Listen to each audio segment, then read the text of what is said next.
Imagine this. You wake up in the same room you've slept in for years. The light leaking through the blinds is familiar. The air smells of yesterday's dust. Outside, the world moves, the city breathes, machines hum, people talk, traffic flows. But inside, there's a stillness that's grown roots. You sit up in bed, not because you're ready to face the day, but because habit pulls you like a stringless marionette. You brush your teeth, make your coffee, scroll your phone. Routine doesn't comfort you anymore, it cages you. And yet, nothing is wrong. You're not in crisis. You're not drowning in sorrow. You're just stuck. Not the dramatic kind of stuck where your life has collapsed and left you gasping for survival. This is something quieter, a gentle, suffocating paralysis of the soul. You can move, speak, even smile, but deep beneath the surface there's a knowing, a whisper that something vital is missing, that you are missing. There was a time when you were alive in the full sense of the word. Your curiosity burned, your choices felt weighty and wild, and each day carried the promise of becoming. But now, days blur into weeks. Your goals feel like mirages. Your inner voice is either too quiet or too cruel. You perform the motions of life, but something essential has stalled inside of you. And the worst part, no one sees it, because you've mastered the art of seeming okay. Is it burnout, depression, fear? You Google these things late at night. You read articles and watch motivational videos, trying to inject adrenaline into your frozen will. You convince yourself that once you get that promotion, that relationship, that break, you'll be unstuck. But it doesn't happen.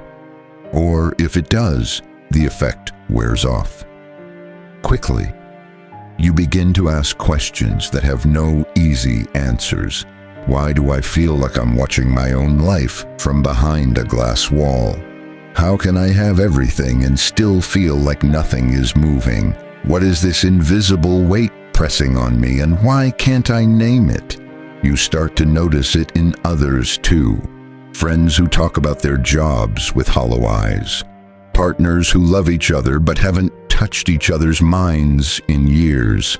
Strangers with that same faraway look, the gaze of someone who left themselves behind but forgot where. The paradox deepens. In an age of unlimited freedom, connection, and self-help wisdom, more people feel trapped than ever. We can travel across the world in hours, speak to anyone at any time, choose any path we want, and yet so many remain stuck in patterns that numb them, stuck in jobs they don't believe in, stuck in relationships that no longer evolve, stuck in identities they no longer recognize. How is it possible to be surrounded by options and still feel like you have none? This is the strange curse of the modern psyche, not being chained by others, but by the internal scaffolding we unconsciously build. Beliefs we never questioned, fears disguised as logic, comfort zones that became prisons. But where did this begin? Was it in childhood, when you learned which parts of yourself were acceptable and which were not? Was it when you began to define yourself by your achievements instead of your essence? Or was it when you stopped asking real questions because the answers might dismantle the life you've carefully arranged? Somewhere along the way, you stopped evolving, not biologically, but existentially, like a character frozen mid-scene while the play keeps going, not dying, not living, just waiting. But what are you waiting for? A sign, a crisis, permission? The unsettling truth is, being stuck is not always about inaction.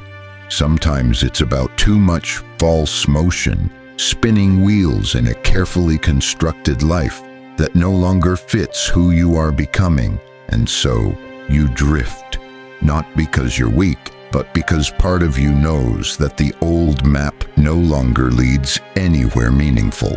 So now you're here, in this moment, awake enough to feel the stagnation, yet unsure how to name it, let alone escape it. You crave change, but not the superficial kind. You want something deeper, something real. But to find it, you must first face the hidden architecture of your stuckness, the mental constructs, the invisible agreements, the silent surrendering of self that happened over time. And that journey begins not with action, but with revelation. Because what if the reason you're stuck is the very way you've been trying to move forward? Let's go deeper. You thought it was laziness or a lack of discipline. You told yourself, if only I could push harder, get motivated, wake up earlier, focus longer. You blamed your willpower. You compared yourself to others who seemed to move forward with fire while you stayed shackled to inertia. But what if it was never about force? What if you've been pushing against the wrong wall? There's something darker and deeper holding you in place. Something that lives beneath habits, beneath thoughts, beneath even desire. Call it what Carl Jung called it, the shadow. The unconscious self that you've spent years trying not to see. The parts of you you've deemed unworthy, unlovable, or simply inconvenient. Emotions that were too intense. Dreams that didn't fit the narrative. Questions that threatened stability. So you buried them. You buried yourself. But the psyche is not a passive container. It's alive. And what we repress, we do not erase. We reconfigure it into patterns. And those patterns shape your life silently, like a puppeteer behind the curtain. The same relationships, the same fears, the same false starts, over and over. You're not stuck because you've done something wrong. You're stuck because you've obeyed the script you were never meant to follow forever. The philosopher Arthur Schopenhauer once said, "A man can do what he wills, but he cannot will what he wills." Meaning, you may have control over your actions, but not over the origin of your desires. You think you want freedom, but you cling to familiarity. You think you want growth, but you fear the death of the identity you've built. You think you want truth, but part of you is terrified of what it might cost.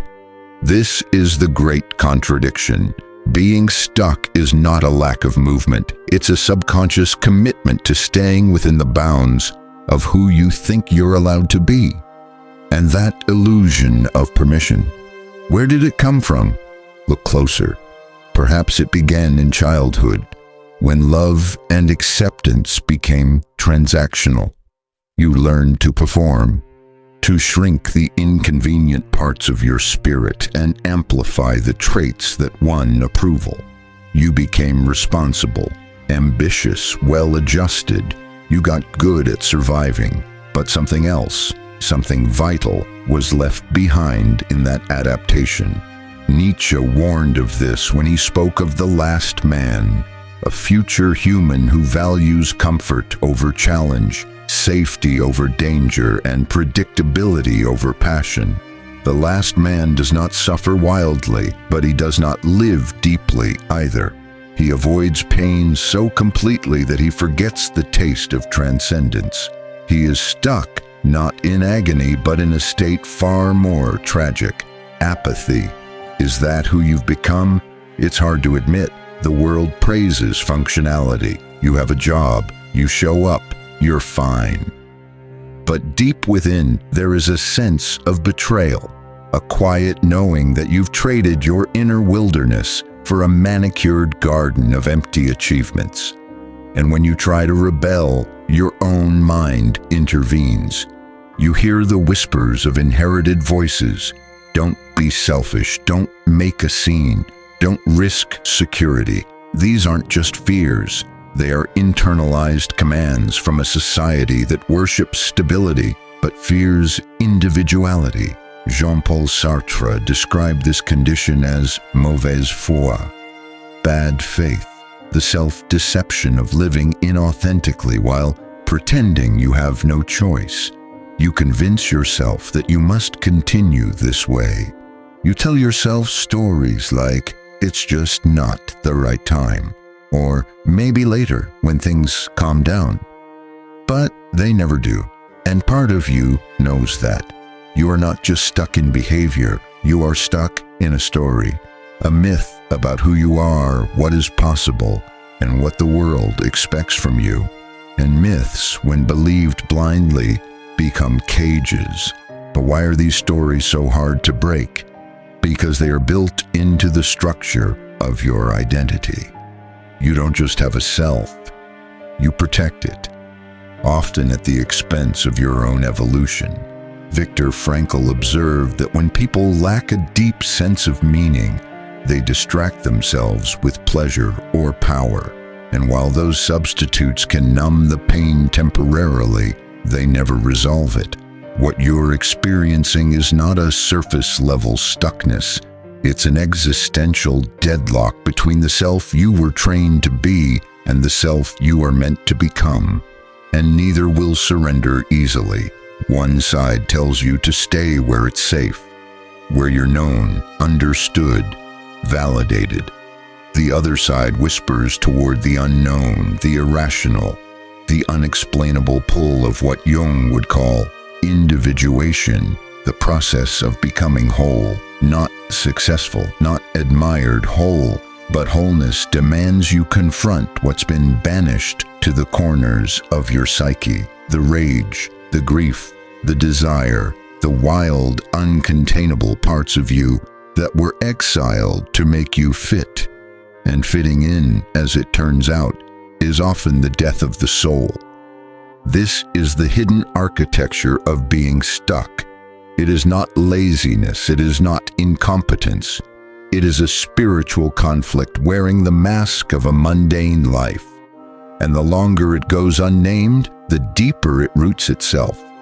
You become not just stuck, but identified with being stuck. You begin to say things like, "This is just how I am." You begin to lower the ceiling of your possibility, not because the world demanded it, but because you began to believe your own limitations were truths. But what if they're not? What if you've never really tested the edges of your life, only walked the hallways someone else built for you? That's the frightening part, isn't it? The possibility that your entire narrative might be up for renegotiation, that the self you so desperately protect might not be you at all, but a placeholder, a mask, a survival strategy that's long outlived its usefulness. So then the question emerges, if the story you live by is false, what else have you mistaken for truth? That question doesn't lead to comfort, it leads to crisis. But within crisis is the seed of transformation. And transformation begins not with the light, but with the confrontation of the dark. The parts of you that scare you, that embarrass you, that remind you of who you could be if you were willing to lose who you think you are. You are not just facing a psychological block. You are standing at the threshold of a philosophical reckoning. And now that you've seen the machinery behind your stuckness, you cannot unsee it. The next step is inevitable. Now, we must confront the consequences. You've kept moving forward, yes, bills paid, responsibilities met, smiles performed, but behind it all, a silent erosion has begun. Not in your career or relationships, not at first, but somewhere deeper in the architecture of your inner world. In the way you feel time, in the way you wake up and sense that some invisible thread between you and the essence of living has been severed. The cost of being stuck is not immediately visible. That's what makes it so dangerous. It doesn't cry out. It doesn't crash or burn or bleed. Instead, it settles, like dust in a room you never thought you'd live in this long. It thickens over time. And one day, you notice it. not because something explodes, but because everything feels faded. The colors in your life begin to desaturate. You don't laugh the way you used to, not from the gut. You don't feel awe as often. Music sounds flat, sunsets blur into sameness. Conversations feel transactional. You become efficient, polite, mild. You mistake that numbness for maturity. But in truth, it's decay, and your soul feels it. Even if your schedule is full, even if your calendar looks impressive, deep down, something ancient in you mourns, not for what happened, but for what never did. The adventures you talked yourself out of, the passions you put on hold, the truths you swallowed to keep the peace, the art you never made, the questions you never let yourself ask. You've slowly become estranged from your own life. And here's the cruel trick. The world rewards this kind of stuckness. It calls you responsible, stable, normal. Society offers gold stars for endurance, not authenticity. If you keep showing up, no matter how fragmented you feel, you are seen as functional. And so the deeper your stuckness goes, the more invisible it becomes. But your body knows. Have you noticed the chronic tension in your jaw, the insomnia, the fatigue that coffee can't fix, the random anxiety that bubbles up when nothing is wrong? Your body is a barometer of the truth you refuse to speak. It rebels, quietly at first, then louder, until you either listen or break. Because stuckness is not stasis, it is friction, an internal civil war between the life you are living and the one you ache for. And over time, this misalignment corrodes your sense of meaning. You stop trusting your instincts, you second-guess joy, you become skeptical of change, not because it's dangerous, but because hope has become embarrassing. And so you default to what's predictable, what's known, what's safe. But safety is a strange god. It demands sacrifice. To feel safe, you give up intensity. You trade mystery for certainty. You begin to fear your own depth because going there might unravel too much. You tell yourself you're being rational, but really, you're afraid of feeling something that might require you to change. This isn't weakness, this is conditioning. Neurologically, your brain favors the familiar, even if it's unsatisfying. Cognitive bias kicks in. The status quo bias whispers, "Stay here." It's not ideal, but it's familiar. The sunk cost fallacy says, "You've already invested so much in this path. You can't quit now." And confirmation bias filters out any evidence that suggests a better life is possible. You begin to live in a mental echo chamber of your own limitations. And when the occasional moment of clarity breaks through, when you do feel that ache for something more, you rationalize it away. You say, "Everyone feels this. Life isn't supposed to be magical. This is just adulthood." But is it? Or have you normalized a form of quiet suffering that is not only avoidable, but unnatural? The philosopher Aldous Huxley once warned of a dystopia not built on violence or fear, but on distraction and indifference. A society where people are not controlled by oppression, but by pleasure, sedation, and busyness. In such a world, depth becomes a threat, silence becomes unbearable, reflection becomes rare, and people don't rebel, not because they're content, but because they've forgotten what discontent even feels like. Is that not our world? Is that not what happens when you stay stuck long enough? You forget what it was like to feel vividly alive. You forget that confusion is a sacred part of growth. That longing is not a weakness, it's a compass. That discomfort often signals evolution, not danger. Instead, you anesthetize yourself. You binge content, you overwork, you scroll, you numb. You plan hypothetical futures you secretly know you'll never pursue. You become a manager of potential instead of a participant in becoming, and somewhere buried under the noise is your unlived life, watching, waiting. There's a term in existential psychology, the tragic gap. It's the space between the way the world is and the way it ought to be. Most people feel this in society, but for you, right now, it's personal. The tragic gap isn't just out there, it's in you. Between who you've become and who you could be. Between the life you settled for and the life that still burns in you, even now under all the dust. And make no mistake, this gap has consequences. Not just emotional, not just psychological, spiritual. You begin to lose reverence. You stop believing in something bigger. Call it God, call it purpose, call it soul, whatever name you give it. You lose contact with that inner spark that makes suffering worth something. And when that happens, stuckness becomes something even worse, meaninglessness. You stop asking why. You just go through the motions, and eventually you forget that anything else was even possible. But it is. It always has been. And that truth, the one you've tried to ignore, is rising now, in the discomfort in your chest, in the tears you can't quite explain, in the sudden realization that this stuckness is not your enemy, but your signal. It is the friction of your soul against the shape of a life that no longer fits. And that means something profound, because if the cost of being stuck is the slow erosion of your aliveness, then the cost of remaining stuck is the death of something sacred. But what if this death isn't final? What if it's a chrysalis? The cocoon looks like paralysis from the outside. Stillness, delay, but inside something is breaking down so that something new can emerge.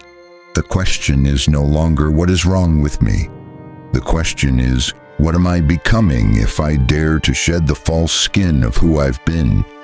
And that finally leads us to the edge, because now the ache has a name, and rebellion is inevitable.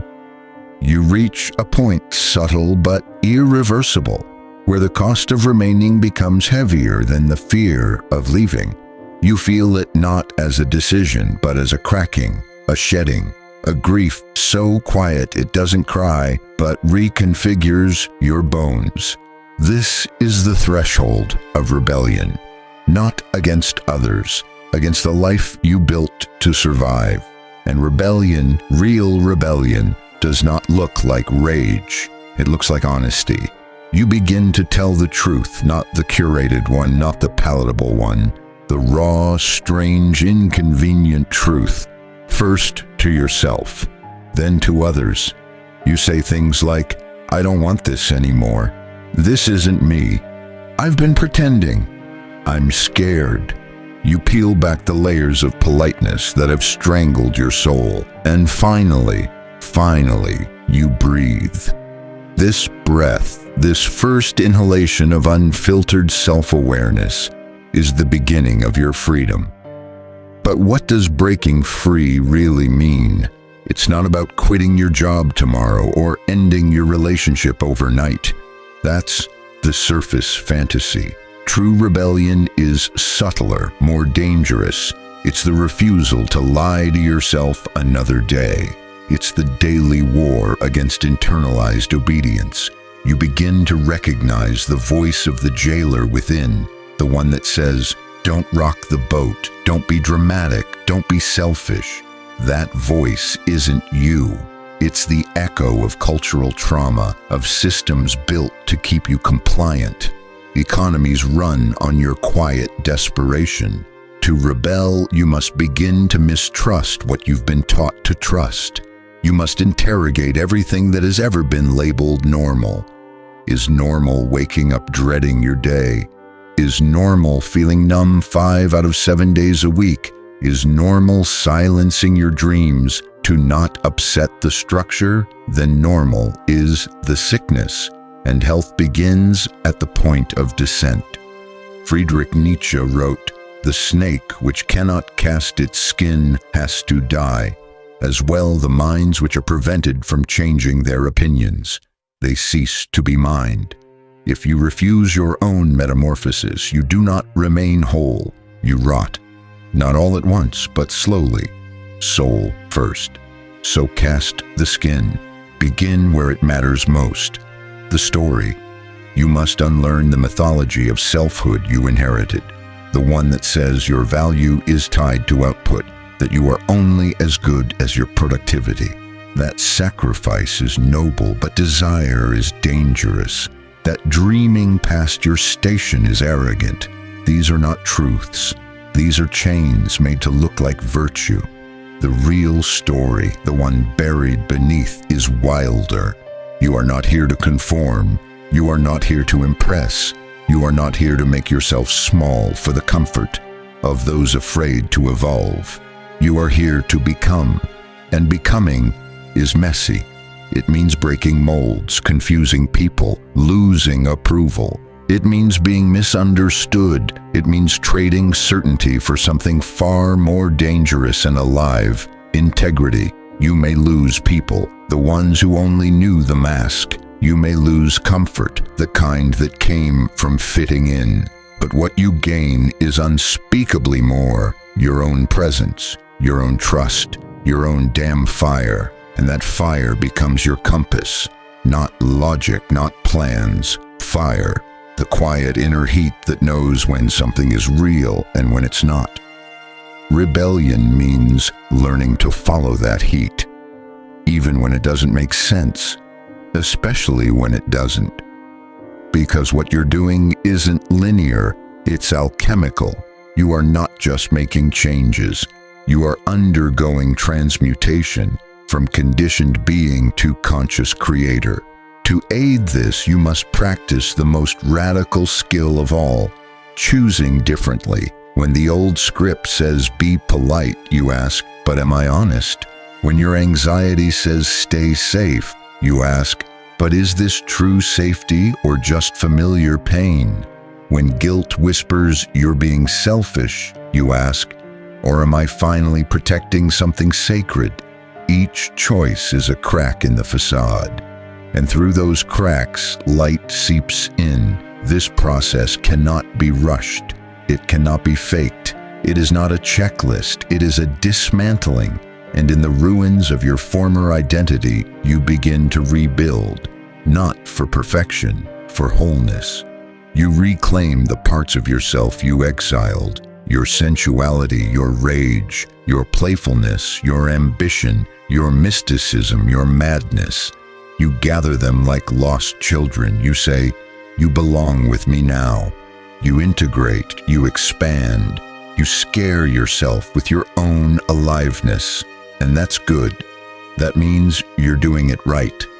The philosopher Viktor Frankl in the bowels of Auschwitz discovered this, that even in the most inhumane conditions, the one freedom no one can strip from you is your choice of response, your interpretation, your meaning. That's the key.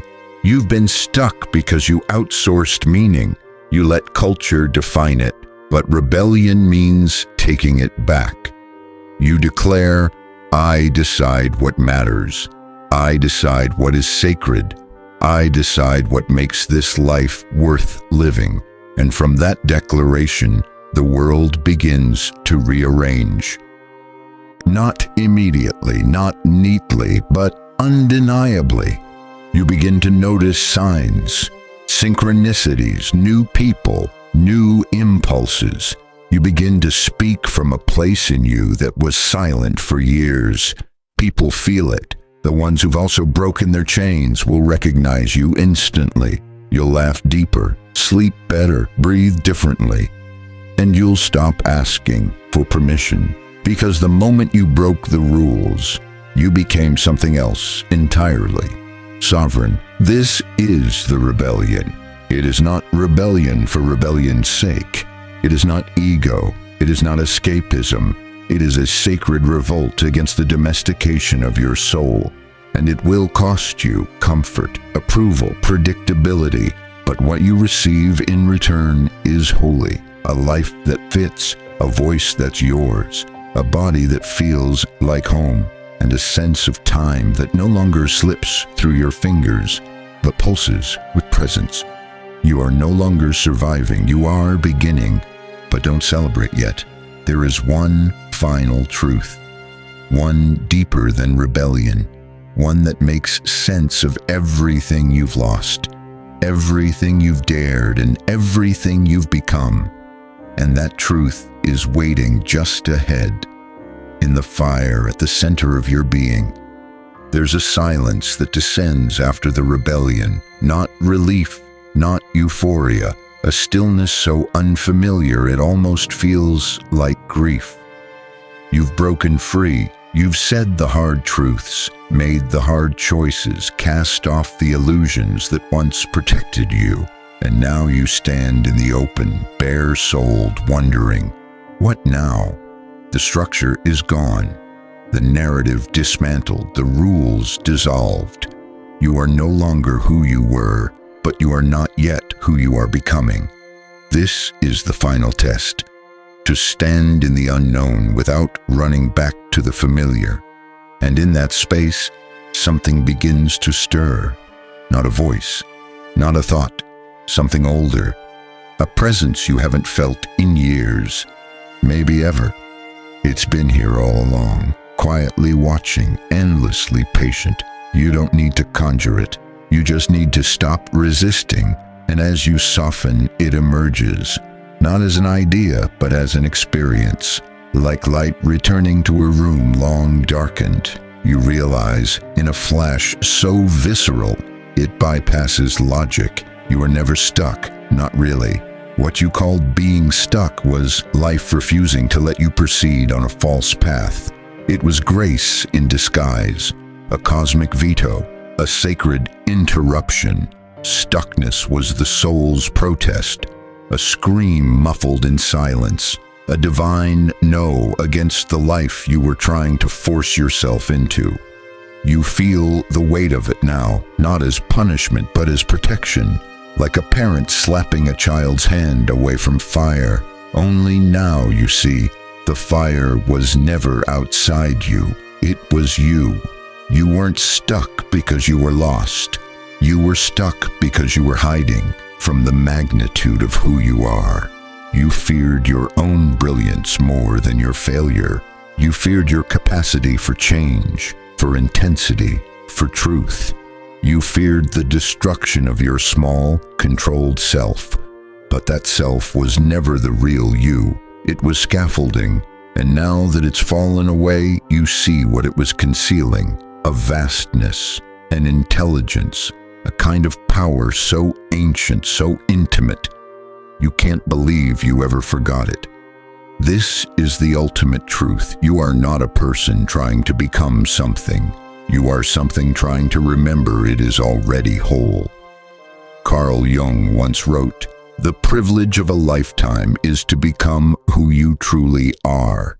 But he also warned, this privilege comes at a price. You must pass through your shadows, your disillusionment, your illusions of control. You must walk through fire, but you must know the fire is not here to burn you. It is here to burn away what you are not. That's why stuckness hurts, because it is not numbness. It is contraction, a tightening around something ready to be born. You feel it now, the expansion, not just emotional, not just psychological, spiritual. You are not here to fix yourself. You are here to reveal yourself. The stuckness was the cocoon, the rebellion was the breaking, and this is the emergence. But don't expect the world to understand. Your culture will still try to pathologize this awakening. It will label your depth as dysfunction, your questioning as crisis, your vision as naivete. It will tell you to calm down, be reasonable, stay in line. And yet, none of that holds power anymore. Because you now know the real crisis is not breakdown. It is living a life too small for your soul. There is no going back. The veil has lifted. You see the world not as a fixed structure, but as a mirror of your inner state. You see how most people live not from presence, but from programming. You see how easy it is to trade reality for routine, passion for approval, mystery for certainty. And you pity no one, but you mourn for everyone still asleep. Because you remember what it felt like. You remember thinking it was normal. You remember thinking you were the problem, and now you are simply awake. You don't have all the answers, but you have the right questions. You don't need a map anymore. You are the compass, and the fire you fled from, you now carry it in your chest. It doesn't roar, it glows, it guides.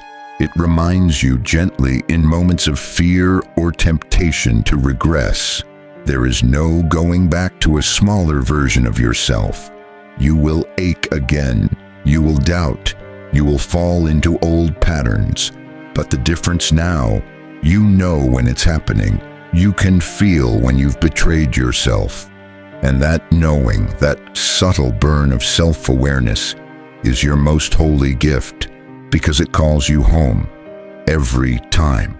So here you are, at the end of stuckness, at the beginning of sovereignty, no longer waiting for permission, no longer outsourcing truth. You carry the authority now, not over others, but over your own alignment.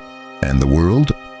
The world may never fully understand what you've done, but you'll see it differently now, not as a cage, not as an obstacle, as a canvas, because when you stop resisting who you are, life stops resisting you.